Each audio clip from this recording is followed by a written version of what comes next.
Welcome.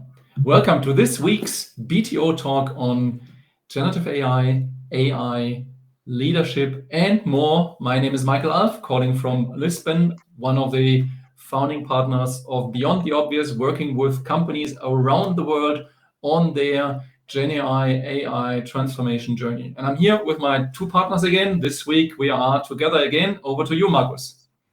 Hello, Michael and Rob, calling in from Jeddah in Saudi Arabia, where I'm with a client for 4 days in the health industry, talking a lot about generative AI and how it will transform the patient's lives and the organizational lives and even the way the public sector is working with it. I am a professor for marketing at the National University in Singapore and help together with Rob and Michael you to get started in the game of generative AI.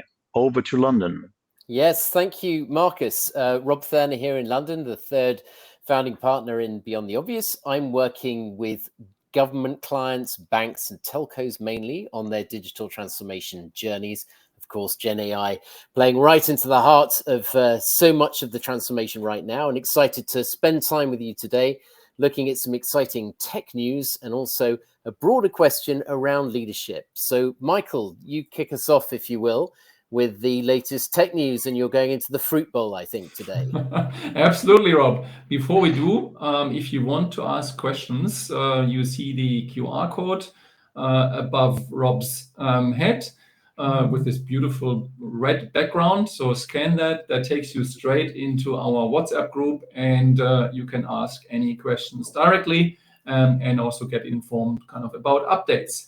So with that out of the way, the title of the LinkedIn Live, if you join via that path, is Bananas. And everything is banana. And interestingly, it's a very funny name for a brand new model. Who published that model? Is it OpenAI? Is it Anthropic? Maybe it's another player, a new player. Maybe the fruit player out of whatever, Africa maybe. No, it's actually Google publishing a brand new image LLM, creating images. And the first tests show it's probably the best which is out there in the market, and they called it Banana. So funny name, playful name, I would say. And I did a little bit of tests. I didn't have too much time. Really fascinating. And one big challenge these image generation models have is the consistency. That means if you upload an image of yourself and try to put you somewhere else, you look different. Yeah. So suddenly there's a different person. And you know how sensitive the human eye is to different shapes of people. I mean, you in a sea of 10,000 people, you recognize the people you know, the loved ones, immediately in the blink of an eye. So therefore, you also recognize any changes. Kind of the nose is longer, the head is slightly different, whatever, even minimal changes. So consistency has been a persistent problem because, of course, also these models do create these images. So they are created, they are not copied. Yeah, so very important. It's generative AI, so it's generating actually the images and even these new images. So it's a huge challenge to make that happen. And to be kind of first instances, kind of on first examples show it's actually very, very consistent. So that's exciting. Try that out. If you go onto the Google AI Studio, you can do that for free or reach out to us if you need help and try it out. You can probably freely create 30, 40 images at least, something like that, before there's any kind of money to be paid. So that's kind of exciting, interesting news. One new development in this huge area of image generation will be interesting for marketing agencies, for internal marketing departments, and a lot more. And there's a lot more, obviously, to come. With that, as Rob said, we have another interesting, exciting topic. Over to you, Markus. Yeah, I mean, and I just building onto what you just said, that will have another impact on the marketing industry, on agencies, on graphic designers, on any virtual creators. So that's very exciting to hear, Michael. And it's interesting that it's for free. We would like to share with you our experiences over the last couple of months, why it is so hard to succeed in generative AI projects.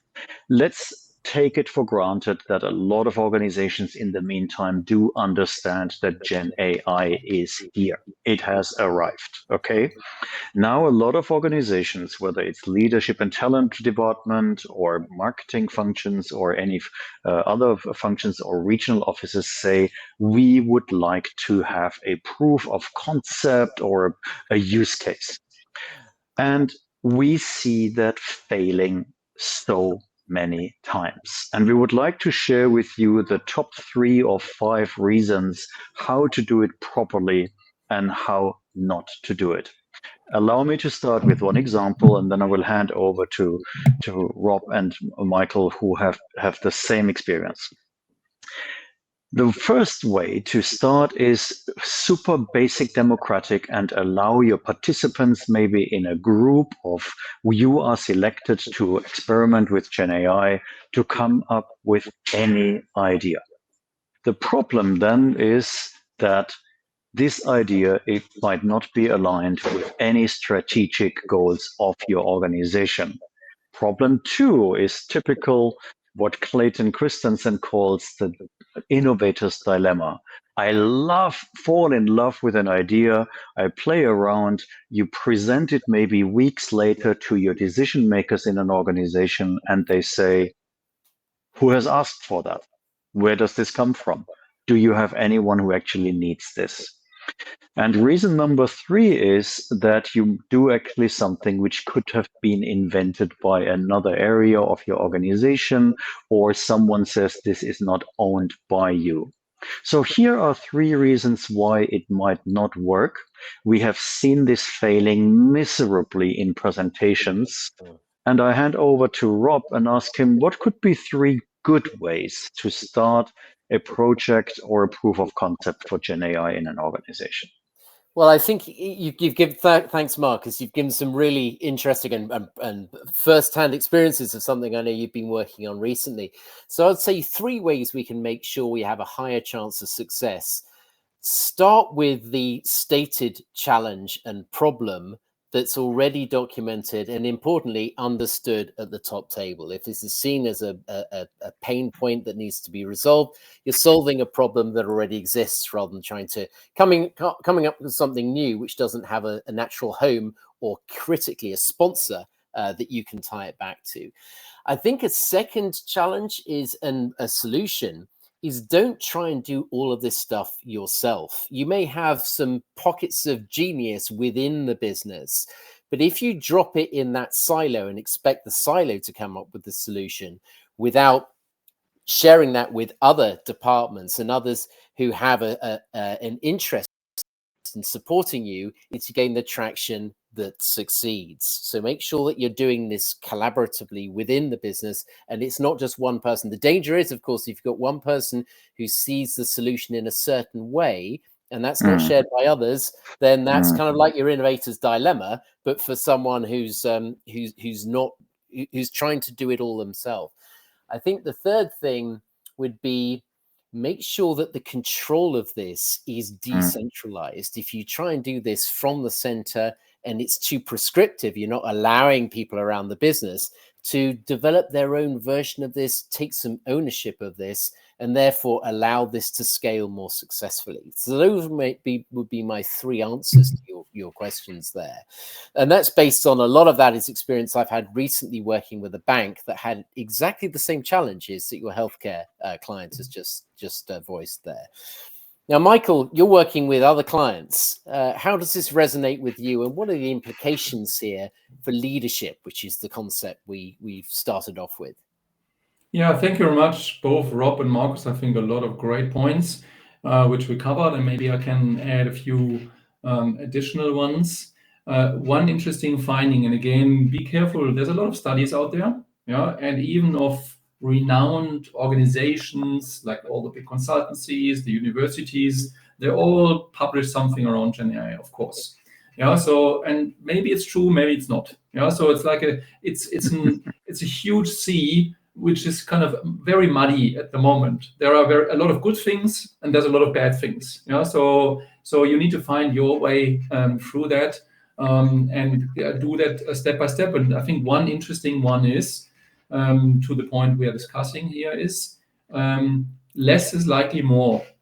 Focus on a few really valuable initiatives and projects instead of a lot of initiatives, because each of these initiatives take an own life. They require own resources, own skills, and the skills are super limited. There's only very, very few people who actually do understand how LLM engineering and these solutions do work. It's not trivial, by no means, to make it work. And there's very, very few people out there who are really good at that, because we're only 2.5 years into this journey.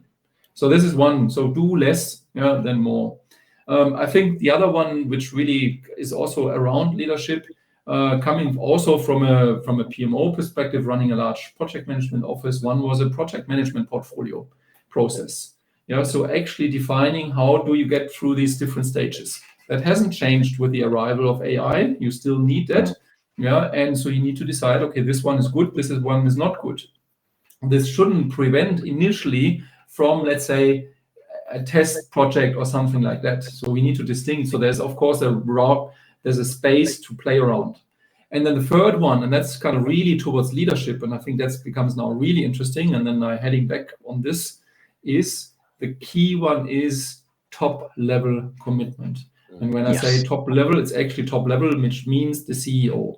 Just had a conversation where with an organization that had kind of clearly the CEO is supporting that, driving it, saying AI and GenAI is the top priority, and you see that kind of spreading across the organization.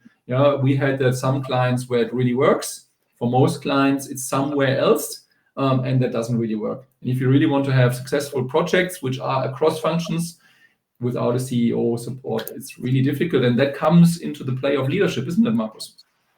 Absolutely. So what we are talking about a lot over the next couple of months and years, and we will publish significantly about that, is how we go from the current leadership model of leading people with communications, collaboration, and culture into leading agents and people and technology. And I would like to share one piece of wisdom from the three of us, how you can actually win very easily. And you will be surprised. Number one, if you do want to do GenAI in your company, don't talk about GenAI. Did you hear me? Don't talk about GenAI, because GenAI is not the ultimate goal. Number two, run the activities you do, like I did here for the last 40 days, a seminar about culture change. And the topic was not GenAI. It was the classic topics of communication, collaboration, caring, and other things. And implement in your talks what GenAI plays in the future of your organization, but don't make it an academic approach. And number three, surprise everyone at the end how you actually use GenAI without telling them that you would use it. And here's my example, literally 2 hours young. We had a simulation played with 150 people in a grand ballroom here in Jeddah. And we had 15 teams working on big boards, working on the topic of culture. They had the simulation, as you know, has certain steps.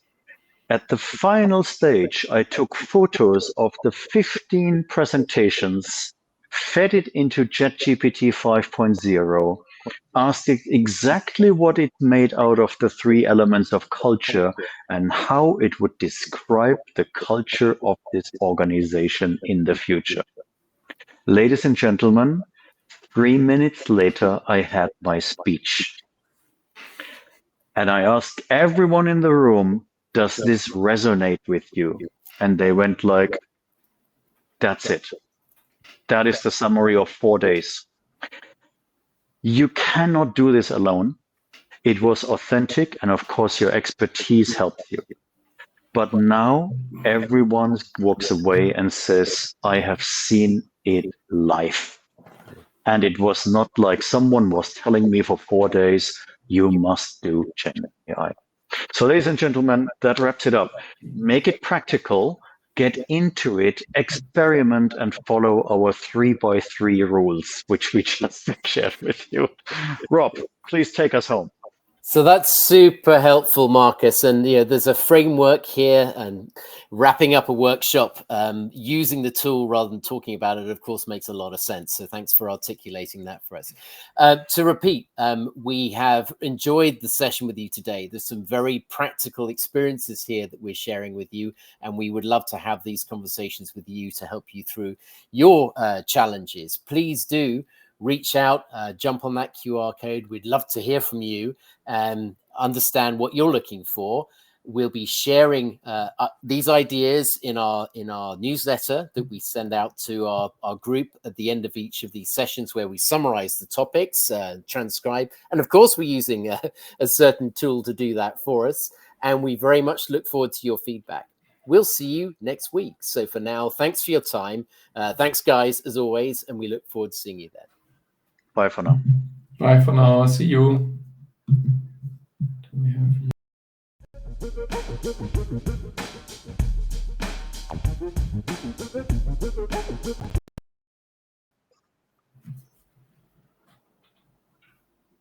Nice.